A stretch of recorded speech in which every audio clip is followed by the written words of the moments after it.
Alright guys, we are testing out 4K 60 on both the Galaxy S20 Ultra and the iPhone 11 Pro Max. Now, just to see how stabilization is on this part, we'll do some running, of course, with the front-facing camera, and we'll showcase the rear as well, and of course, a few other awesome features. Now, as you know, this is the point where I turn around and I start running.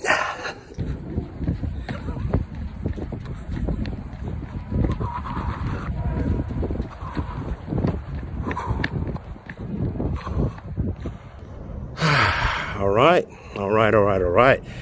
So we have that. Some interesting dynamic range I'm seeing here, but without wasting any more time, let us check out the rear camera. So now we've got our rear camera and also at 4K 60. Walking down, seeing what kind of stabilization we get. And as you guys know, we're going to start running again. Boom, boom. So this is 4K 60 running. Whew, man.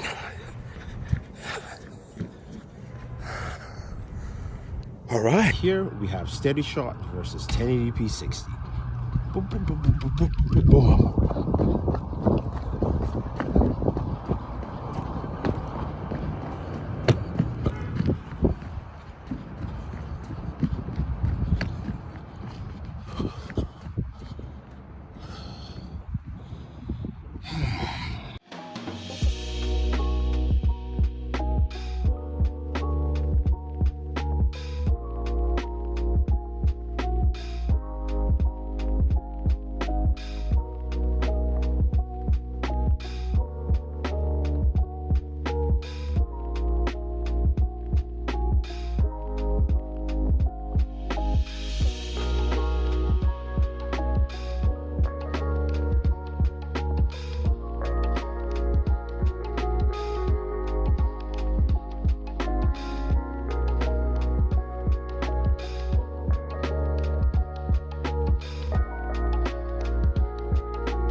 So taking a look at images here, daytime, you can see both images look really good. The S20 Ultra, it comes up really sharp for the front-facing camera. Yes, it's a 40 megapixels camera, and edge detection is really solid, but the vibrance and dynamic range really showcases in this picture you're looking at. Where the iPhone is nice and clear, it's blown out in the clouds, while the Galaxy, you can see the recovery of the clouds and also just the sharpness of the beard and of course the hat itself. Now, the S20 Ultra also has a low light mode for its front-facing camera, something the iPhone doesn't have, just showcasing the capabilities here on the camera app. And when we look at, of course, low light photos, you can see how that actually works out well in the pitch black location as you saw earlier. So this is much sharper for the S20 Ultra, while the iPhone 11 Pro Max is not as sharp. It's fuzzy. You've got a lot of grain going on there. Similarly here, this is at a bar. There's a lot of red and multicolored lights within the bar, but it's really low.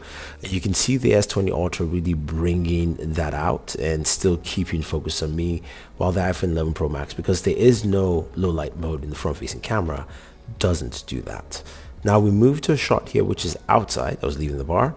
And again, taking a front-facing shot with both cameras, the S20 Ultra, sharper, brighter, the iPhone, a lot of grain, a lot of noise in that photo. Now, this photo is quite interesting because both of them come out pretty well. There's a lot of light leakage, much more with the S20 Ultra, but I do like the color detail because that's more accurate than the iPhone, but both are still really, really good.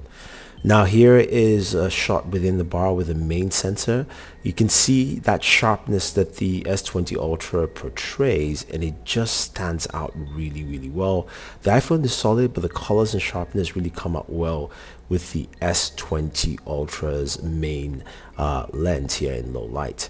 Now, when we go to the ultra wide, the iPhone doesn't have a low light capability in the ultra wide, so that's just something to take note. But the iPhone still does fairly well. You can see details, you can see the girls in the mirror, while the Galaxy S20 Ultra is much sharper. It's more vivid. You can see the girls in the mirror there. You can also see a lot of details with the bottles at the back. Now we go into a 2x zoom. Again, more details with the S20 Ultra. The iPhone is good, but you can see how well backlit the S20 Ultra comes out with this image here. So that is something, to take note and just see. And I think it works out pretty well. And this here quickly is just showcasing 5x zoom in low light. You can clearly see the letterings of all the different alcohols on the bar there. Again, low light shot. Yes, there is some lighting in here, but it does well. Now let's take a look at 8K video. I'll let you guys enjoy audio and video from it directly. The thing a lot of people want to see, 8K recording. It's probably some micro shakes for me. I'm just gonna pan a little bit. Oof. See how it deals with some sunlight. The sun's at the edge. It's bleeding in. Oh man, it is so cold out here. My fingers are burning. Boom. Take some photos again while you're doing this. All right, 8K, 30 seconds. Seriously, guys, that was absolutely shocking. Not the fact that it couldn't happen, it's just how it happened. The S20 Ultra is a beast, and the camera is not out to play around. You've got to say, looking at video, 4K 60 looked really good compared to the iPhone. Also, Super Steady was still great. The images, just the sharpness and the dynamic range, so good. And low light photography really came out solid. I mean, such an improvement from last year. And of course, you still have that extra benefit of 8K video.